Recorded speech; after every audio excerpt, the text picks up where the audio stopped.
कल का टॉपिक जो था वो हम लोग आए थे अमाशय तक। मुंह से शुरू किए पहला, दूसरा था ग्रास नदी, तीसरा अमाशय, चौथा हम लोग क्या पढ़ रहे हैं? है ना? तो छोटी आंख जब शुरू कर रहे हैं, देखिए ये होता है छोटी आंख, इसको कहा जाता है छोटी आंख, लेकिन ये हमारे पाचन ग्रंथि का सबसे बड़ी नली होती है। पाचन ग्रंथि का सबसे बड़ी नली होती है। शाकाहारी जंतु में सबसे बड़ी होती है, लगभग 7.5 मीटर, और मांसाहारी में लगभग 6 मीटर होता है। जो सर्वाहारी होता है दोनों के बीच का औसत मान होता है। ठीक है, तो भोजन का पूर्ण पाचन ही होता है, यानी भोजन पूरी तरीके से जो पचता है नहीं पचता है। कहाँ पचता है? तो एग्जाम में आएगा ऑब्जेक्टिव प्रश्न में कि भोजन का पाचन कहाँ से शुरू होता है? तो भोजन का पाचन मुंह से, भोजन का पाचन कहाँ शुरू होता है? मुंह में कौन सा ग्रंथि होता है? वहां से पाचन शुरू होता है। और भोजन का संपूर्ण पाचन, टोटल पूर्ण रूप से भोजन कहाँ पचता है? बताए थे कि मुंह से जब ग्रास नली से भोजन आता है उसको बोलक कहा जाता है। कहा जाता है बोलक। और जब अमाशय में 3 से 4 घंटा रहता है तब उसको काइम बोला जाता है। क्या बोला जाता है? काइम बोला जाता है। एक काइम चूर्ण होता है, पता है? काइम चूर्ण, काइम चूर्ण होता है। आदमी जब भोजन में न पचता है उसी को खाता नहीं। काम चूर्ण, पेट सफा, सब रोग दफा नहीं, बता देता था जी, पेट सफा और रोग दफा। यहाँ से भोजन कहाँ आता है? कहाँ आता है? अब छोटी आंत में भोजन पचता कैसे? छोटी आंत में भोजन पचाने वाला एंजाइम छोटी आंत में भी होता है, रस होता है, परंतु भोजन को पूर्ण रूप से पचाने वाला जो एंजाइम होता है वो ये देख रहे हैं मिर्ची के जैसा रचना अग्नाशय, यहीं से अपना श्रावण प्राप्त करता है। अग्नाशय द्वारा श्रावित एंजाइम को पूर्ण पाचक एंजाइम बोला जाता है। पूर्ण पाचक एंजाइम यानी भोजन को, खाना को पूरी तरीके से अग्नाशय द्वारा छोड़ी गई जो एंजाइम होती है वही हो जाता है। इसी में गड़बड़ी होता है तब शुगर का भी रोग होता है। शुगर होता है ना, चीनी का बीमारी ना होता है, डायबिटीज, इसी में गड़बड़ी के कारण होता है। वो पढ़ाया जाएगा नियंत्रण और समन्वय चैप्टर में। यहाँ से देखिएगा छोटी आंत स्राव ग्रहण करता है। क्या ग्रहण करता है? स्राव का मतलब हो गया लिक्विड ग्रहण करेगा। कहाँ से ग्रहण करेगा? पहला करेगा अग्नाशय से, अग्नाशय ये, और दूसरा करेगा यकृत से, यकृत को इंग्लिश में कहा जाता है लीवर। क्या कहा जाता है? लीवर कहा जाता है उर्दू में, और उर्दू में इसको कहा जाता है जिगर। एक बात और जानकारी के बता दें, लीवर जो होता है ना, इसमें विभाजन करने वाली, रिपेयर करने वाली जो कोशिकाएं होती है ज्यादा पाई जाती है। रिपेयर करने की क्षमता इसमें ज्यादा होती है लीवर, समझ गए? इसलिए लीवर को 10 टुकड़ा भी कर दीजिएगा ना, वो जुड़ जाएगा। और किसमें नहीं होता है? तो मस्तिष्क के सिस्टम नहीं होता है, जो न्यूरॉन होता है वो नहीं होता। अगर एक बार चोट लग गया ना तो बेटा सड़क गल है, समझ गए? इसलिए पुलिस कहता रोड पर चलिए तो हेलमेट लगाइए। मोबाइल ट्रक में मोड़ में फट नहीं, फोन आएगा कट जाएगा। तो अग्नाशय से 3 प्रकार का एंजाइम निकलता है। कितने प्रकार के? 3 प्रकार का एंजाइम निकलता है, लाइपेज, एमाइलेज और ट्रिप्सिन। इसको याद करने का सिंपल तरीका है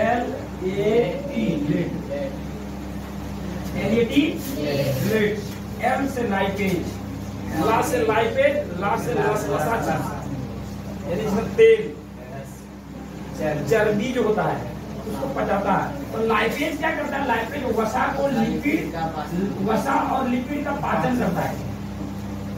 लाइपेज किसका पाचन करता है? लिपिड का पाचन करता है।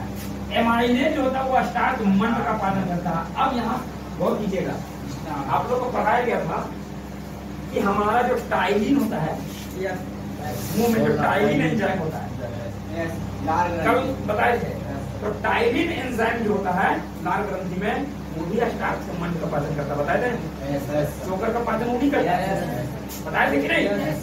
तो फिर पाचन हो रहा, तो यहाँ पूरा नहीं पचता है, पूर्ण से यहाँ नहीं पचता, तो वो फिर एमाइलेज जो एंजाइम होता है वो पचाता है।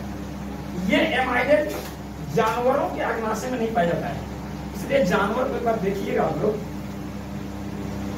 कि जब वो बैठा रहेगा तो अपना जो खाया हुआ बोलक होता है, बोलक गोल गोल टाइप, देखिए कभी वो गलत नहीं देता है, तो बोलक को फिर से चबाता है, जिसको हम लोग कहते हैं जुगाली करना, कहते हैं कि नहीं।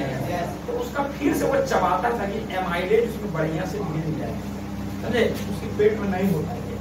ट्रिप्सिन, टी से ट्रिप्सिन, ट्रिप्सिन क्या करता है, पेप्टोन को पेप्टाइडेस में बदल देता है। हम अब आप लोग को बताए थे, याद कीजिए आप लोग, कि प्रोटीन को जठर जो रस होता है, प्रोटीन को पेप्टोन बदल देता है। यहाँ तो अमाशय में जो प्रोटीन था वो पेप्टोन हो गया। अब यहाँ जो आया है, हमारी छोटी आंत में जो प्रोटीन आया है वो पेप्टोन के रूप में आया है। अब इस पेप्टोन को ट्रिप्सिन क्या करेगा, पेप्टाइडेस में बदल देता है, पेप्टाइडेस, ठीक है, इसमें बदल देता है, पेप्टाइडेस में बदल देता है। याद रखिए, प्रोटीन से पेप्टोन, पास से प्रोटीन, पास से पेप्टोन, पास से पेप्टाइडेस, सब सेम टू सेम चेंज हो रहा है।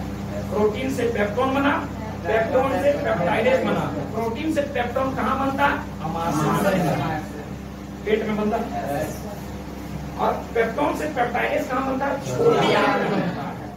अब देखिए ये अकृत जो होता है, समझिए, यकृत से भी श्रावण प्राप्त होता है। यकृत का काम रहता है, लीवर का काम रहता है पित्त को बनाना, बनाना पित्त क्षारीय होता है। देखिएगा मुर्गा मुर्गी में रहता है, जानवर वगैरह भी रहता है, ये बकरा वगैरह जो रहता है ना, उसमें भी रहता है, इतना बड़ा रहता है, क्या सुंदर हरा कलर का रहता है। अगर वो उठ गया ना मीट में चला गया, पूरा कड़वा हो जाएगा, नहीं खा पाइएगा, समझे। वो क्षारीय होता है, इसका पीएच मान कितना होता है, 8 होता है। इसका काम है पित्त का निर्माण करना, पित्त को बनाता है यकृत। लेकिन ये जमा कहाँ रहता है, स्टोर कहाँ रहता है, पित्ताशय में। कभी कभी यहाँ पथरी हो जाता है, नहीं कहता पित्त के खाना हो गया है पथरी, तो उसको काट के निकाल दीजिए, इसको काट के निकाल के कोई दिक्कत नहीं होगा, समझे। फिर क्या होगा, पित्त डायरेक्ट आ जाएगा जी, डायरेक्ट आ जाएगा। यकृत यानी लीवर की नली, ये देख रहा लीवर की नली है, और अग्नाशय की नली,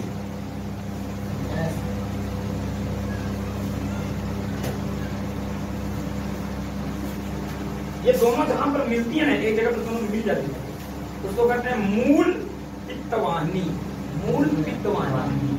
ये मूल रूप से दोनों एक जगह मिल जाता है, ओरिजिनल। पित्त गाढ़ा होता है, हरा रंग का होता है, पहले बता दिए, ये क्षारीय होता है, इसमें कोई एंजाइम नहीं, इसमें कोई एंजाइम नहीं होता है। तो वही यहाँ लिखा हुआ एंजाइम ना होकर भी ये पाचन का कार्य करता है। क्योंकि यहाँ से जब भोजन आया तो आप लोग को पता है कि यहाँ जो कार्डियक भाग था हमारा अमाशय का, ये पहला भाग, 3 भाग था ना अमाशय। पहला भाग में HCl निकला, तो HCl अम्ल है, तो भोजन यहाँ अम्लीय है, यहाँ से भोजन अम्लीय आ रहा है। अम्लीय भोजन का पाचन नहीं होगा, समझ गए, अम्लीय भोजन का पाचन नहीं होता है। तो उस अम्लीय भोजन को क्षारीय कौन बनाता है, पित्त बनाता है। तो वही ये वसा का पाचन करता है, मुख्य रूप से पित्त जो होता है, वसा जो तेल वगैरह खाता है, तेल वगैरह चर्बी वगैरह जो खाते हैं हम लोग, डालडा वगैरह, तो उसका पाचन कौन करता है, पित्त करता है, पित्त रस करता है। कौन रस करता है, पित्त रस करता है। वसा का पाचन, वसा का पाचन होना इमल्सीकरण कहलाता है, जो आपकी बुक में भी दिया हुआ इमल्सीकरण है, इमल्सीकरण। तो पित्त का पाचन इमल्सीकरण कहलाता है।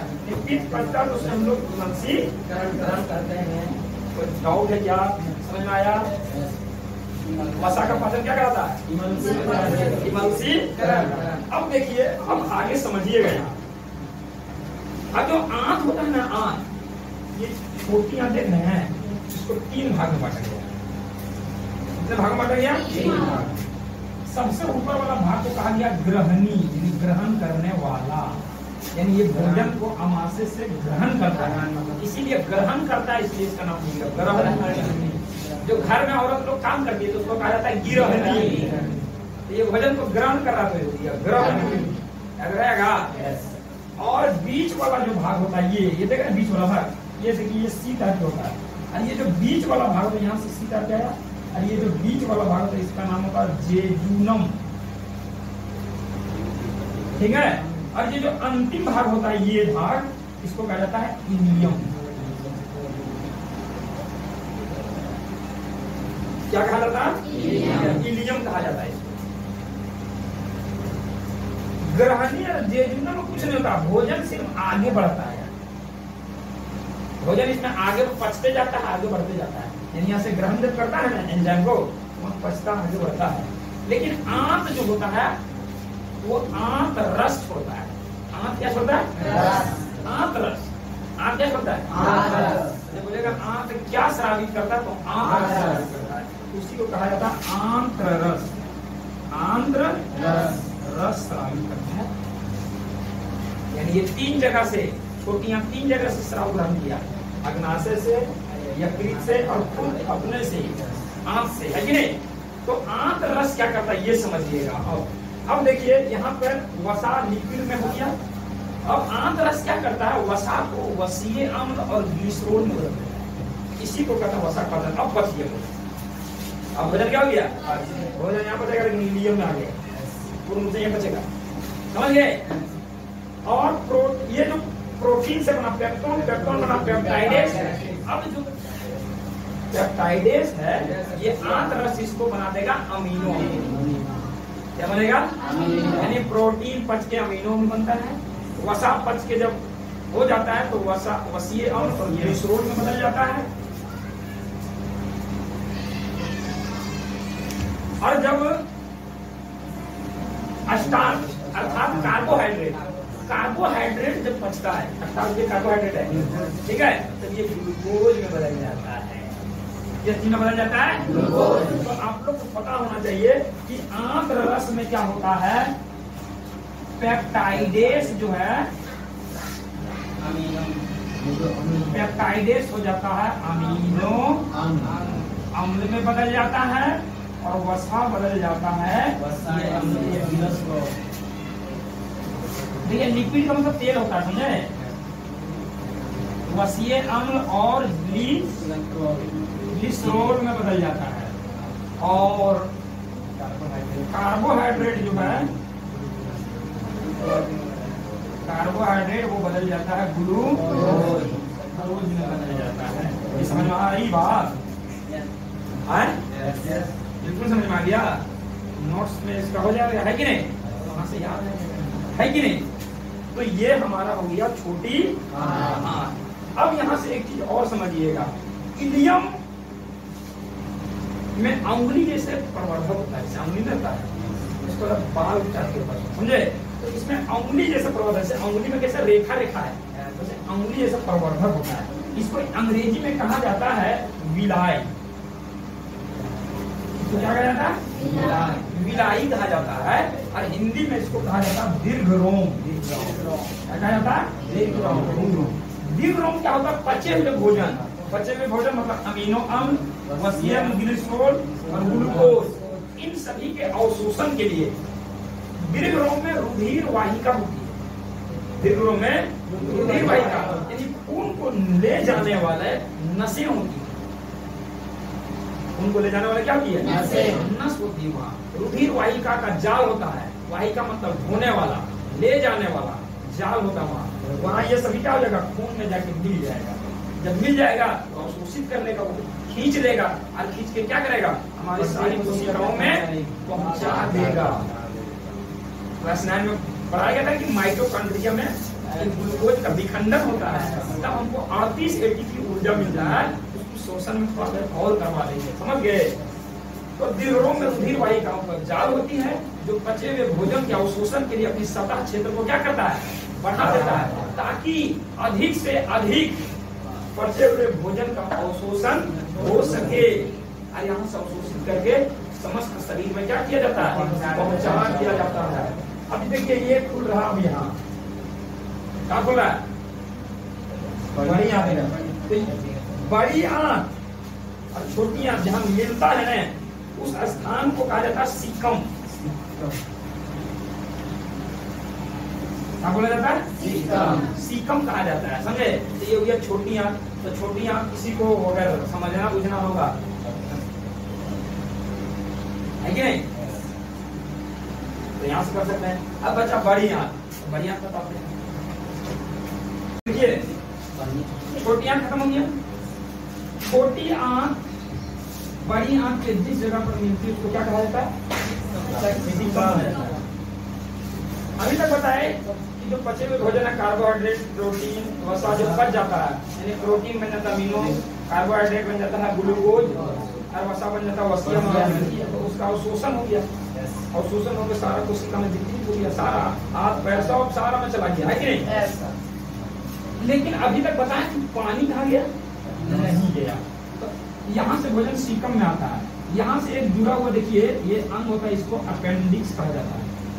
क्या कहा जाता है, अपेंडिक्स। अपेंडिक्स का काम पहले मनुष्य में होता था, क्योंकि मनुष्य जब जंगलों में रहता था घास फूस खाता था, तो इसका काम रहता था घास फूस को पचाना।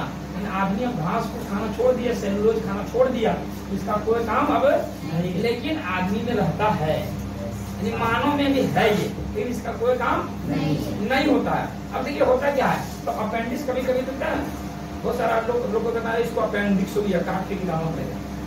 तो होता क्या है, जनरली के लोग जब रात्रि में खाते हैं या दिन में भी खाते हैं, तो खाने के बाद देखिए ऊपर से खाएंगे तो अमाशय में भोजन जाएगा। अमाशय वाला कहाँ आएगा, छोटी आंत में, छोटी आंत में धकला कहाँ जाएगा, सीकम में जाएगा कि नहीं। अब क्या होता है, हम दाहिना, ये दाहिना तरफ होता है, हम दाहिना करवट सो गए दाहिना करवट खाए और सो गए। इसलिए रात में खाने के बाद आदमी को कम से कम 40 कदम चलना चाहिए, तब सोना चाहिए। ऐसा लोग करते हैं, नहीं करते हैं। दवा खा लेंगे बीमार होंगे तो, लेकिन 40 कदम नहीं चलेंगे बीमारी से बचने के लिए। अब क्या होगा बताइए, ये भोजन इधर जाने का चीज है, वो ना जाके गंदगी इसमें आ जाती है, समझ गए।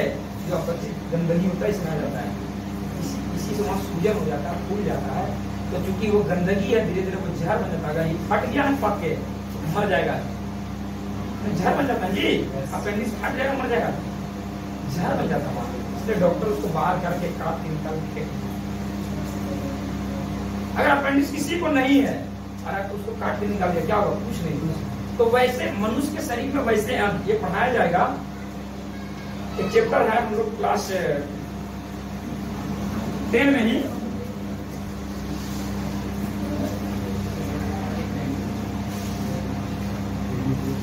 आनुवांशिकता एवं जैव विकास, आनुवांशिकता एवं जैव विकास, उसमें से बताया जाएगा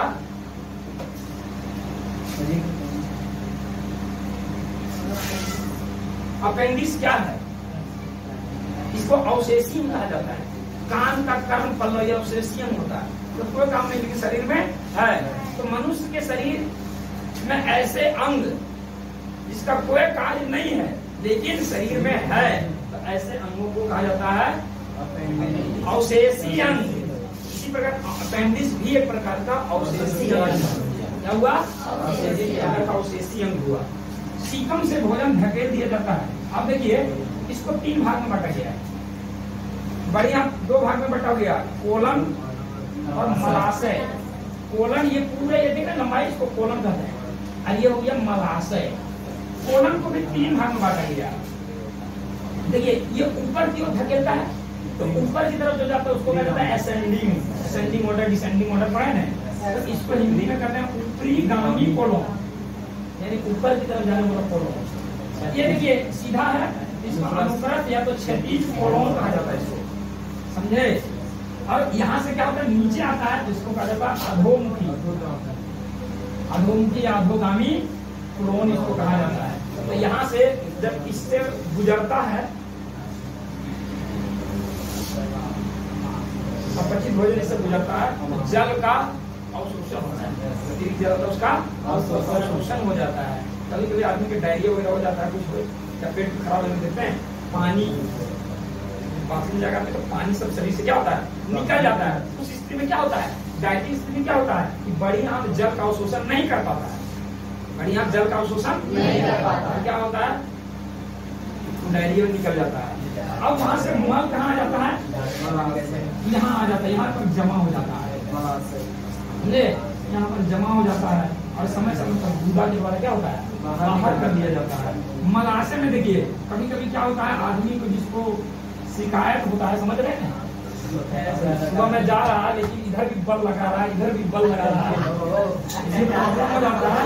तो मलाशय में क्या होता है कभी कभी मांस बढ़ जाता है, वैसे लोगों का यहाँ जमा रहता है ना तो ज्यादा दिन तक जमा होने लग गया तो यहाँ पर घाव कर देता है या तो फिर मांस बढ़ जाता है, तो इसी को घाव जाता है, इसी को बवासीर बोलते हैं, पाइल्स बोलते हैं, इंग्लिश में पाइल्स बोलते हैं। समझ में आया कि नहीं आया? ये हमारा चैप्टर था, कौन सा चैप्टर? जो का एक भाग है पाचन तंत्र, वो है बताया आप लोगों को। इसके बाद श्वसन तंत्र बताया जाएगा, सबसे पहले इसका नोट्स बनाना पड़ेगा, ठीक है? नोट्स आपको मोबाइल पर मिल जाएगा।